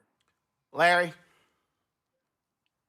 So this guy was a race. If you had a racist, a favorite racist, I watched some of that confirmation hearing, so other people didn't, and I was really astounded that he really didn't back away from all the points he made. He just couldn't properly articulate it because he was being called out. But as Mustafa said, this is another example of what you see from the administration of people who are overtly racist. That even in prior Republican administrations, you would have never saw anyone like this being sent before the Senate for a confirmation hearing. The fact that he even got this far, remember, people, he got vetted by the administration and still went through the confirmation process. So I'm glad that some Republicans found him to be too racist. But the fact that he made it even this far is really telling about the ideology and beliefs of the current administration, which is consistent with everything we see in terms of the attack against Black folks, economic, education, various other issues. So this is, I guess it's a win. But once again, like I said, he was an overt racist and he deserved to be kicked to the curb. And I'm glad he was embarrassed. Randy? I don't think they had a problem of him being too racist. I just refuse to believe that. I think that the problem is that he was so openly racist, whereas they like to show their racism through, restricting our voting and the policies they create. And so they're not going to come out and say it. And they know that the way that he spoke and would come out and say the things that he said, he would get them in trouble. But I don't think it's because they don't agree with a lot of what he says. I keep hearing these people talk about the white culture, and I still haven't figured out what that is, because they can't talk about white culture without talking about everybody else. It seems to be... You know what white culture is. Colonizing people. You know what white culture is. White culture is meatloaf, mayonnaise, clapping on the 1-3. You know what white culture is. And they're worried about us taking that away. They want their mayonnaise. They're worried about us taking that away. Like, I think they have to be honest, is that they're worried about the rise and the richness of everybody else's culture. But I mean, it's just not that deep. If you cannot talk about white culture without talking about colonizing and who they hate. Because even when they speak about white culture, they have to talk about all these other people who are taking them over. They can't just talk about white culture. They can't go on and on about their culture. Like we can. Black folks can go on and on about the richness of our culture and what makes us us. But the only thing they can talk about ultimately is down with everybody else. We need to suppress and oppress everybody else. I'm like, it's just funny to me how they keep trying to talk about white culture, but can't seem to quite describe it. And then, White culture, unseasoned chicken. Right. White culture. Well, they can have it. Nobody's trying to take it from them. White culture, pumpkin pie. That's true. Casseroles. They like casseroles. White culture, lumberjack shirts in the summer. I mean, we... Oh, my God. We can still keep going on, but definitely that mayonnaise. All right. Let me go to a break. Come back. Black Star Network headlines and Brittany Noble and more to break down on the show. Back it on Roland Unfiltered on Black Star Network. A balanced life with me, Dr. Jackie, a relationship that we have to have. We're often afraid of it and don't like to talk about it. That's right. We're talking about our relationship with money. And here's the thing. Our relationship with money oftentimes determines whether we have it or not. Balancing your relationship with your pocketbook. That's next on A Balanced Life with me, Dr. Jackie, here at Black Star Network. Hey, I'm T.D. Jakes, and you are watching the Black Star Network.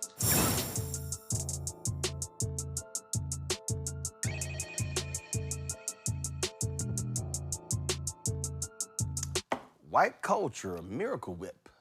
All right, let me go to headlines. Brittany Noble. A black man was just days away from being executed in Alabama's death chamber, but Governor Kay Ivey has commuted Charles Sonny Burton's sentence. Instead, Burton will spend the rest of his life in prison without the possibility of parole.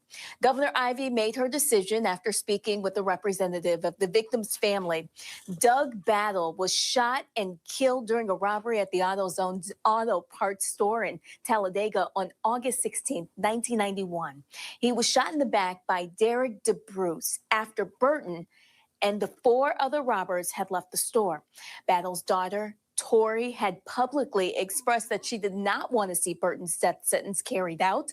DeBruce was originally given the death penalty as well, but his sentence was later commuted. In a letter, Ivey stated that she firmly believes in the death penalty, but it must be administered fairly and proportionately. She said, "I believe it would be unjust for one participant in this crime to be executed while the participant who pulled the trigger was not." A family is calling for accountability after a video captured Broward Sheriff's Office deputies punching a man during an arrest in Tarmac, Florida. It happened March 3rd. The video recorded by drivers shows 41-year-old Christopher Newkirk on the ground as 3 deputies held him down. 2 of the deputies appear to punch Newkirk in the face. His family says the images have been difficult to watch. A booking photo released after the arrest shows a large gash on Newkirk's face and injuries to his eyes. Deputies initially pulled Newkirk over for illegally tinted windows. And according to court documents, deputies searched him after learning he was on probation for armed trafficking of narcotics. They reported finding drugs under his waistband and said Newkirk began to struggle. He's charged with multiple counts of battery on an officer, resisting arrest, and possession of multiple drugs with intent to sell. Wyoming Governor Mark Gordon signed legislation banning abortions after embryonic cardiac activity can be detected. Generally, it happens about 6 weeks gestation and often before women know that they're even pregnant. The signing makes Wyoming the 5th state to bar abortions at the stage of pregnancy, along with Florida, Georgia, Iowa, and South Carolina. 13 other states bar abortion at all stages of pregnancy, with some exceptions.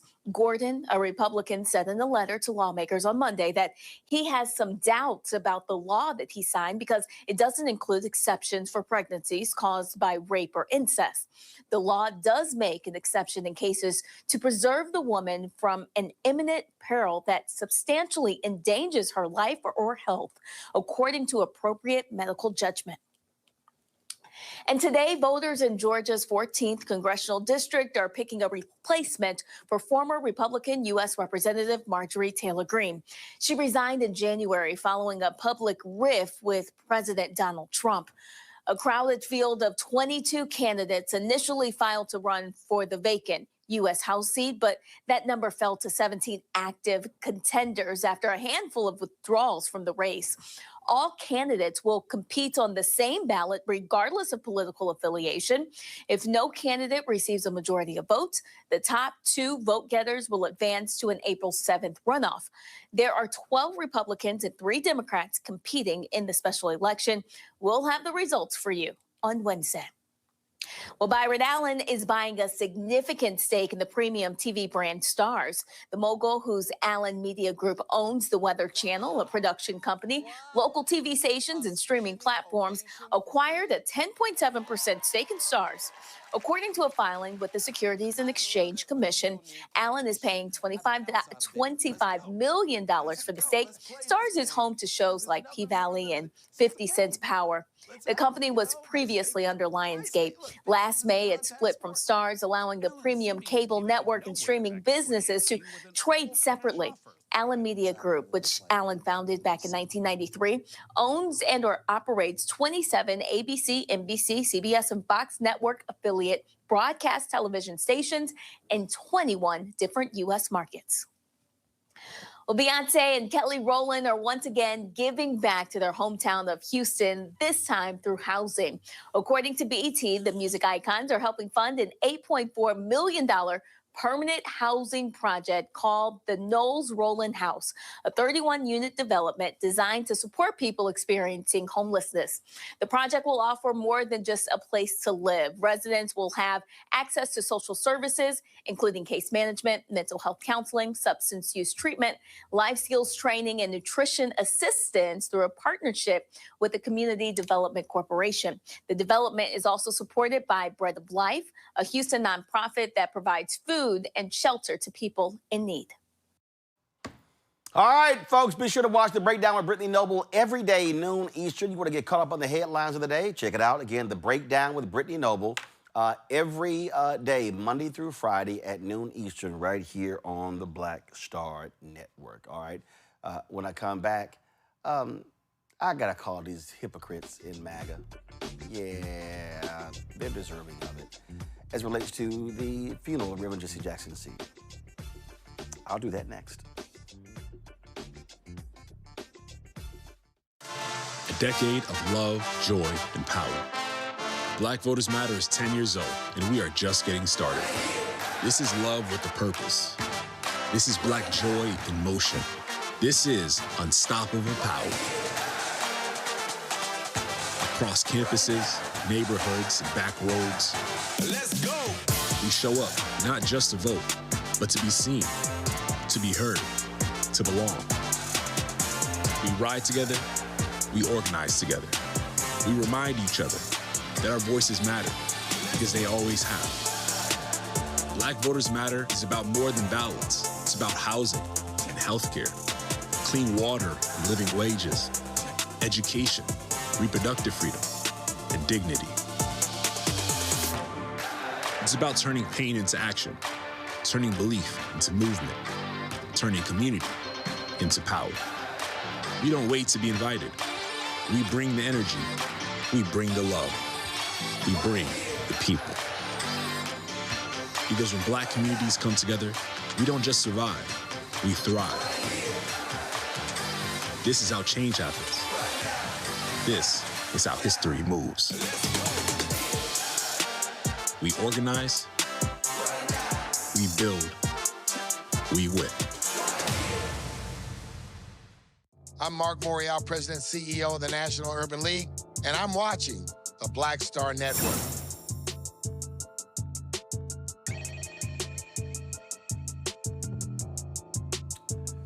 So, all you, the Donald Trump MAGA-loving hypocrites, we're seizing on remarks by several people at the homegoing service of Reverend Jackson Sr., including multiple presidents, Reverend Al Sharpton, Jamal Bryant, and others. And so they all were running, oh my God, this is a shame. And they were all using this clip from former Congressman Jesse Jackson Jr. Dad believed that funerals were not for the dearly departed. He believed funerals were for the living. He believed that they were great gathering meetings. And no two lives in human history will have the same number of people attending their funerals, or the same people will be at their funerals, because your friends ain't my friends ain't your friends. We don't know the same people. You don't know the same people that I know. Do not bring your politics out of respect to Reverend Jesse Jackson and the life that he lived to these homegoing services. Come respectful and come to say thank you.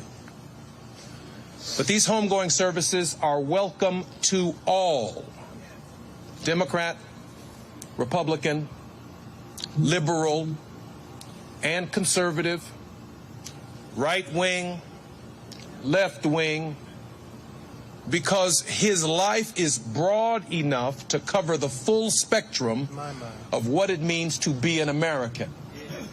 We only ask people to come and be respectful in the context of the extraordinary life that he lived. Dad would have wanted us to have a great meeting to discuss our differences, to find ways of moving forward and moving together. And if his life becomes a turning point in our national political discourse, Amen. Amen. Now, oh, MAGA, they were all running their mouths. Oh, my God, look at that. This was just shameful. Like this MAGA, this black maggot, Reverend Jordan Wells, go to my iPad, he was the one sitting here. He's part of the Blexic and all of them the fools. Again, boy, they kissed more Trump ass than Melania. And so he was one of the folks. Also, you had this other one, Jeffrey Meade. He's always with his MAGA talking points. And whole bunch of white folks. This was just a shame. It was a shame watching this and the comments they were actually making. You mean the same Reverend Jackson who called out Donald Trump, the same Reverend Jackson who called out his lies, the same Reverend Jackson who ran for president twice, the same Reverend Jackson who had no problem speaking truth to power when it comes to what was happening in this country. See, it's amazing to me, again, when I listen to these folks and they whine and complain, and they whine and complain. Oh, my God, this should not have happened. This should not have happened. They shouldn't have been calling out Trump. See, they don't give a damn about Reverend Jackson. They don't care about his agenda. They never liked him. They called him a race hustler. They called him a shakedown artist. Oh, we know what y'all said about him.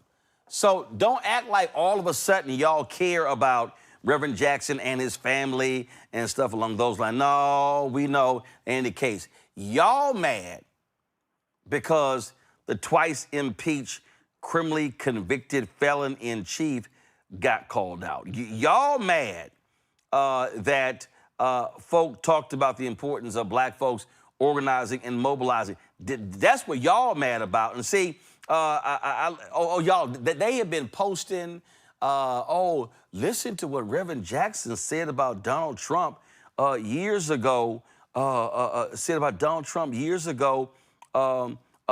his Wall Street conference. I saw all of that. I saw all of what they saying. They were all running their mouths, but they didn't mention this.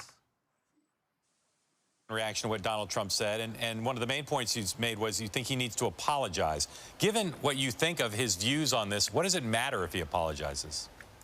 Well, it matters, it will show remorse. He saw a lie as a victory. Therefore, he was speaking to the audience that he mobilized around fear and ignorance in the first place. If he were sincere, he would apologize to President Barack Obama for disparaging his name and his family name, or to Hillary Clinton, as the case may be, or to America. That was no apology, just a declaration of victory that somehow he validated President Barack Obama's Americanness. His mother and father did that. They ain't gonna play that. They're not gonna play that. They ain't gonna play that. So y'all are hypocrites. Y'all are hypocrites. Y'all don't care. Even the two I showed, that Jordan Wells and that other me, they ain't standing up for black folks. They are MAGA apologists. So I don't give a damn about none of them. What you're not gonna do is try to pimp Reverend's funeral, and y'all wanna pimp what Jesse Jr. said for your own rhyme and reason. Now, we're going to call you out. And I was smacking them back and forth on social media, Randy. And I'm like, oh, all y'all can go to hell. I'm sure that you did, Roland, and I'm glad that you were there to tell them to go to hell. You know what they do. They always pick and choose. They find one line in order to push their agenda. It's all propaganda. That is what the Republican Party has turned to right now: a clown, a farce, and a joke, a circus. Shouldn't say a clown, some clowns in there, but a circus. So I'm glad that you're handling them. Unfortunately, and hopefully it makes you feel better, because you know they don't learn. You know they don't learn and they don't listen, because that takes a level of intelligence. You have to be open to learning and open to changing, and doesn't seem like who they are, unfortunately. Yeah, I don't recall any of them playing this Reverend Jackson clip. Well, you know, the speech was full of hope and inclusion. And he reached out to cities in a way they've not been reached out to for a long time. But with that must come a target, a timetable, and a budget. If you're going to say, look at Atlanta, and where you have lead in the water and lead pipes, need for infrastructure, that will cost money and priority. Or if you demolish those houses, it cannot be rebuilt. Jobs. Where grass is growing up, landscapers, jobs. Do some reconstruction. So if urban reconstruction becomes a policy, not just a speech, it's good.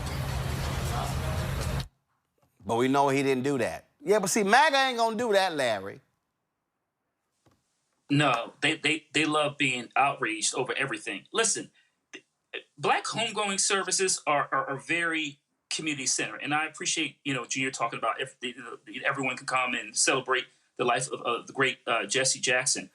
But the reality is, Roland, these folks don't care about Jesse Jackson. Nope. Or the views or his fight against apartheid, right? He fought for unpopular things throughout his career. We can talk about, obviously, his work with Dr. King to fight for racial justice. We can go on and on and on. He was always on the right side of history to fight on issues that today, many of these folks, these Republicans, and some of these Black Republicans you highlighted, wouldn't agree with.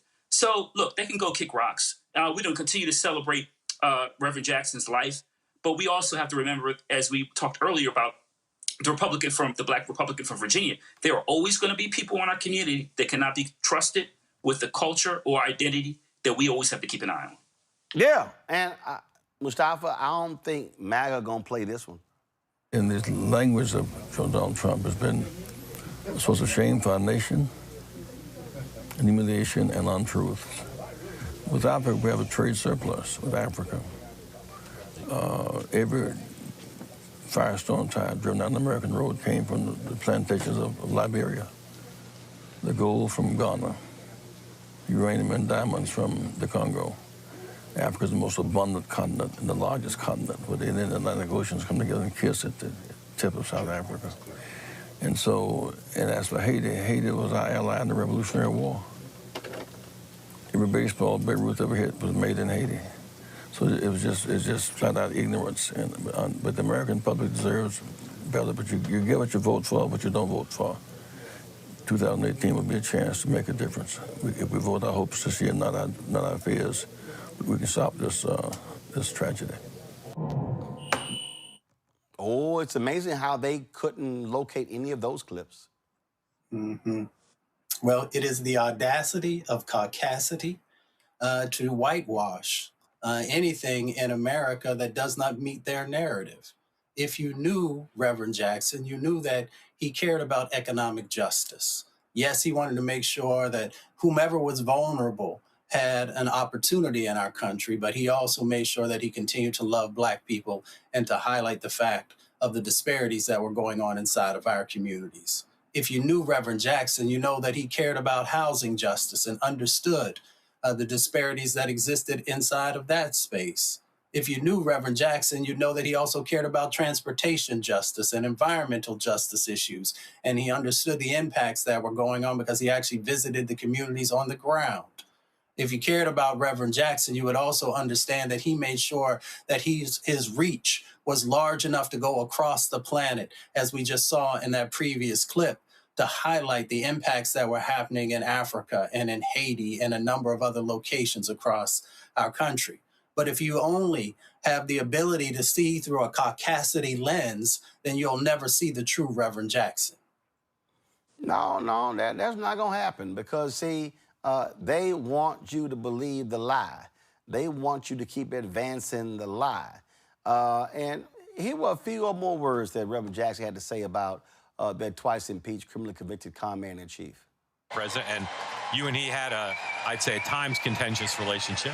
Let's talk about your history with the Clintons and how you've watched them over the years become the first family of the Democratic Party. You know, I met Hitler many years ago working in the Delta Block. I'm advanced that because they were asking about the thug-in-chief. Let's see here. See if I can find that part of it. I think we got it right here. Go. That I know and that we all hear from think that Donald Trump is a stone-cold racist. Do you agree with that? I don't want to go into the branding. I think that is unfortunate this race has come down to branding. He calls her crooked, smucking. What really matters is it's almost childish to be branded. He is the Republican Party's face. And if we lose, he would win and be America's president. And so labeling him at this point is just another headline. Where does he stand on affordable health care and race disparity and poverty? In this city, for example, 500,000 people here are functionally illiterate. 400,000 have jail records. In this city, unemployment for whites is 3%, for blacks is 12%. In this state, Pennsylvania state, blacks 5%, state Penn, blacks 49%. That's real stuff. Chicago, 100,000 vacant homes and abandoned lots, Detroit. So we need to think. I thought he would have been running on his ability to deal and reconstruct. Right. He's gotten sidetracked into becoming a kind of a comedian. I think that's beneath his capacity. Down on the stage draft speaking, someone named Sarah McBride, the first openly Ain't gonna play transgender none of person. that. That's not a shock to me at all. Convention. So all y'all MAGA folk, again, y'all can all go to hell with your fake love and care and concern about Reverend Jesse L. Jackson Sr. When we come back, Shop Black Star Network Marketplace segment. Back in a moment.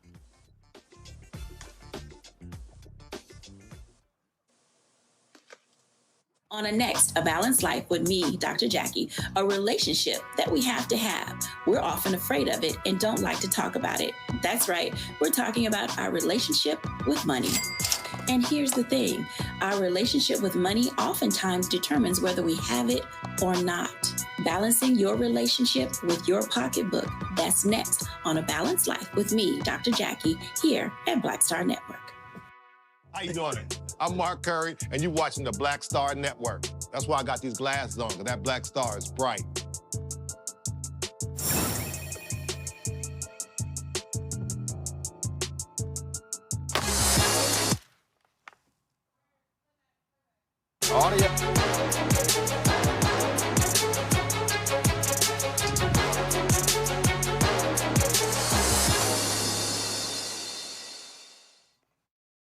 All right, folks, 10 years ago, she was 8 years old. Ava Dorsey decided she needed to create a healthier, happier world for pets, people, and our planet. So she created Ava's Pet Palace. That's right, it provides healthy treats to pets. Ava's, all right, we lost her signal, so let me know we got Ava back. I'm sitting here going through, yeah, so staff, y'all didn't eat stuff this week, huh? Mm-hmm, that's right. So let me know we got Ava back. Yeah, that's right. They because Randy last week they ate some of the food. It was 2 weeks ago they ate some of the food and they got busted because they like, oh, you weren't supposed to be here and your ass wasn't supposed to eat the stuff. So we've got so Ava, are you there? Yes. Hi. All right, good to see you here. So let's talk about Ava's Pet Palace and you got some pretty cool treats here. I'm looking at the snapping salmon, the turkey poppers, the salmon puffs, and the gone bananas, and also what I got right here. Yes. The cheese, please. And so how did you get around to deciding what snacks you wanted to put together for animals? So, well, I've always loved animals, and that has been the main thing ever since I first started when I was 8 years old. When I first started, it was actually my peanut butter, cheese, and banana, those three biscuits. And I did well as much as when I was 8 years old, just figuring out what animals like to eat, they could eat for them. And those were my first three recipes that I ever started making. And folks, just so you know, the audio issues we're having because there's a storm that's coming through Chicago right now. So that's what's impacting her signal. And so you said peanut butter and bananas. That was the first one? And cheese. Peanut butter, banana, and cheese. Boy, that's a hell of a combination. And so you begin. So how did you begin to grow the business? I mean, when you first had the snacks, were you making them yourself? And then how did you then start with a wider manufacturing, then distribution? Yeah, so I was making everything in our kitchen when I first started. That was on 2016 when I first got started. It was around 2020, 4 years later, when things began to really take off. Social media became a really big part of like how we began to grow. Our community started growing, and it was really at that point where I was like, wow, Able Pet Pals, like this is something that I can actually do. It wasn't just a hobby for me. Right. I wanted to do something that was me. And we began to grow and scale, getting into our first local retailers. We have So 3 what? different co-manufacturers. So Ava, what happened? Did your mom and your daddy say, "Listen, I'm tired of you messing up my damn kitchen. We gonna have you got to get out of my kitchen with all this pet food stuff, and also your pets, were they dogs or cats or something else?" Both. So I grew up around a lot of animals. My first ever pet was a cat, and then we always had dogs growing up as well. So you got your own petting zoo over there? Yes, our dog now, her name is Lacey. She's our taste tester, all of the treats. If she doesn't like them, they don't make it into the lineup. Okay, all right. So if you give it to Lacey, how do you know Lacey don't like it? What's the reaction? Well, Lacey, she's very particular with the treats she likes. So sometimes she'll sniff the treat for a little bit and then she'll eat it. Then like that's still a pass. That's still an okay for her. But if she just completely turns her nose away, it's a no. But sometimes we've gotten lucky with a few where she'll eat them right away. So when Lacey turns her nose up, you go, yeah, okay, let's move on. She's a very picky. That's why we can say we're picky pup approved as well. You're picky puppy approved. Mm-hmm. Got it. All right, questions from my panel. Let's see here. All right, let's see. Larry, you got any animals? Well, I had a dog. Unfortunately, he passed along a few months ago. So, Randy, I know you got some chirping dogs at your house.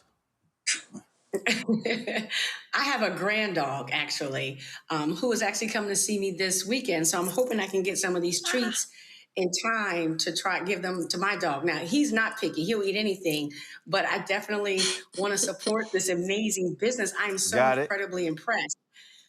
Randy, hold on, Randy. Mustafa, you got any animals? No, sir. You like, yeah, we good. All right. So let's see here. Randy says you got a grand dog coming. Go ahead and ask the first question.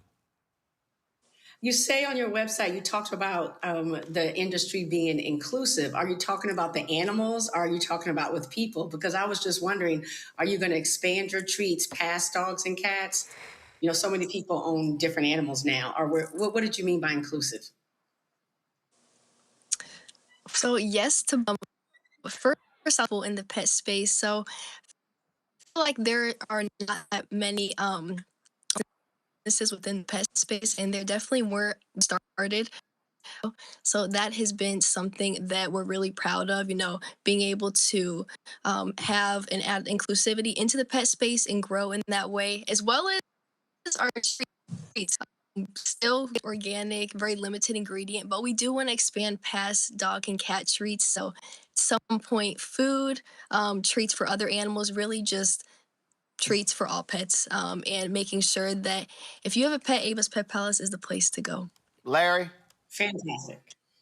Yeah, so you've been doing this for quite some time now. What is one lesson you learned from being in the business? Yes. Lessons. I would say that there are going to be times I'm going to want to, you know, there's going to be times where your mood is going to like kind of, how do I say this? Your mood is going to be one way, but it's that discipline piece, and you have to want it. You have to get after it and go after it because but you goals, what you want to do, what you want to achieve, why you started. There's going to be a lot of bumps in the road, a lot of things you learn and have to move past. But just remembering why you're doing what you're doing and what you want to achieve is very important. And that is one of the most monumental things I've learned. Mustafa, go ahead. Ava, what message would you? Oh, I think Mustafa froze. Hold on, Mustafa, you froze, so ask your question again. Yeah, Abe, I was saying, what message would you send to all the young entrepreneurs who are watching the show tonight? I would tell them that if they have a business, an idea, anything that they want to do, accomplish, to just go for it. I feel like it sounds so simple, but a lot of times you really need, what is it? Yes, just go for those 3 words, and to just go after what you want. It's not going to be going to be, things you're going to have to overcome. And there is no perfect time. That's something else that I've learned and I've taken in and really had to just remember, is that there is no perfect time. There's going to be times I'm going to wait to do this. I'm going to wait to start. But the truth is that you create that perfect moment, and it's not going to come unless you create it. All right, then. So, all right, folks. So, Ava, y'all, it's called Ava's Pet Palace. And so her products are going to go, of course, on our table over here. These are all the Black-owned products that we have with shopblackstarnetwork.com. So let's see here. Ava, I'm going to put, see, man, we running out of space here. So, okay, I know what I'm going to do. I'm going to move this over here. I'm going to move this here. I'm going to stack the curl prep stuff right here. And Ava, your stuff is going to go right here.